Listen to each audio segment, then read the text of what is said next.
A joke is told in transit circles about people who ride electric bicycles. How do you know? They will tell you. The idea, of course, is that users of the battery-powered two-wheelers tend to be proud of their technology. And users of a new e-bike said it started as a personal experiment to see how I could lower my carbon footprint. I've stuck with it because it's really fun. Modern life is peppered with moments of discovery around mobility.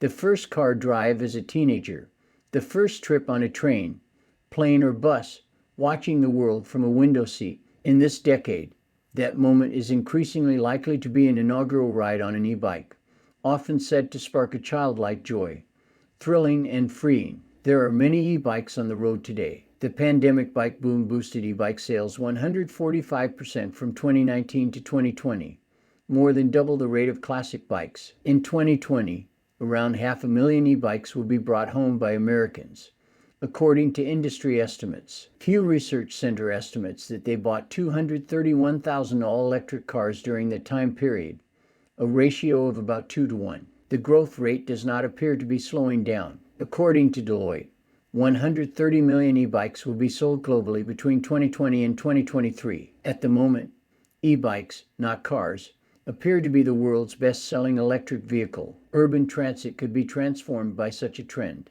A recent study conducted by the analytics company INRIX revealed that just over half of New York City's car trips are 3 miles or less in distance. It may be possible in the future to replace many short car trips with e-bike rides that are short and brisk. However, to get to that point, what would it take? The key is the rapid development of lithium-ion batteries. Used to power electric cars, these batteries have gotten smaller, more efficient, and cheaper, allowing their use in scooters, mopeds, and, he added, for smaller applications, too, like a bicycle. Over the last decade, interest in urban cycling has resurged throughout the world. And the third is what he called the gateway drug of bike-sharing programs, which allow riders to try e-bikes without buying one. Most e-bikes fall into 3 categories. With the first, pedal assist, riders are given a motorized boost, like an invisible hand is pushing them forward. The second, a throttle, allows the rider to zoom around,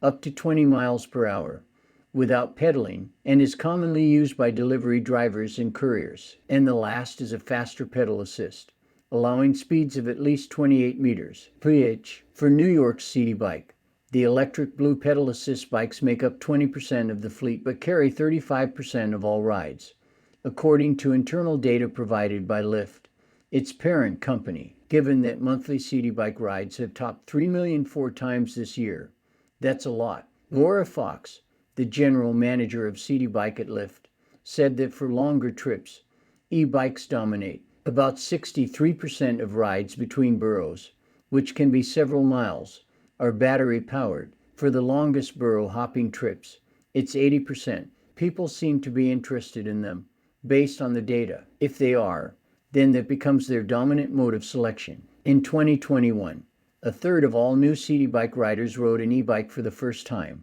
which is typically more expensive per minute than a standard bike. At docks for bike sharing, casual users, or those without annual subscriptions, ride electric City Bikes 70% of the time, according to Lyft data. Users use electric bikes 3 times more than conventional bikes throughout the day. According to one study, people cycle at least twice as much when they own an e-bike, which combats criticism that the ease of riding makes it a less effective activity. Riders may not be sweating as much, but if they're biking longer and more frequently, they could be getting more exercise. Reduced car trips could also be achieved through greater regular use. In Norway, which has a national bike network, car usage dropped among e-bike users as they learned how far they could go on one. People in the United States do face obstacles when it comes to traveling by e-bike. E-bikes do not qualify for commuter tax benefits that cover public transit and parking, and they remain expensive with prices ranging from less than $1,000 to nearly $10,000. Congress is considering a provision that would offer e-bike riders tax credits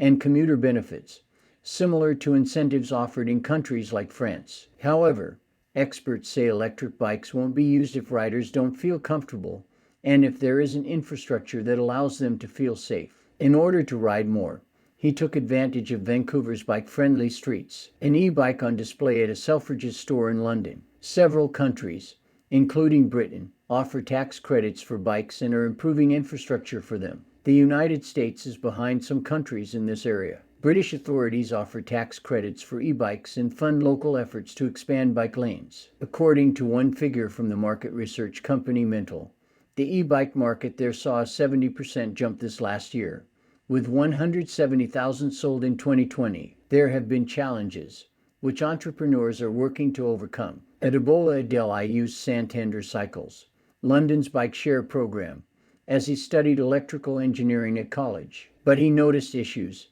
The design of the bike, which was then approximately 51 pounds and is now closer to 45, was hefty for new riders. The style and the weight actually limited the amount of people who could get onto this product. If the bike can keep up and has ample space to move, then zipping past traffic becomes an afterthought, because then you won't think about the traffic. You want to give people that freedom. So let's take that new freedom and head out on the roads and trails and enjoy the fresh air and sunshine and bike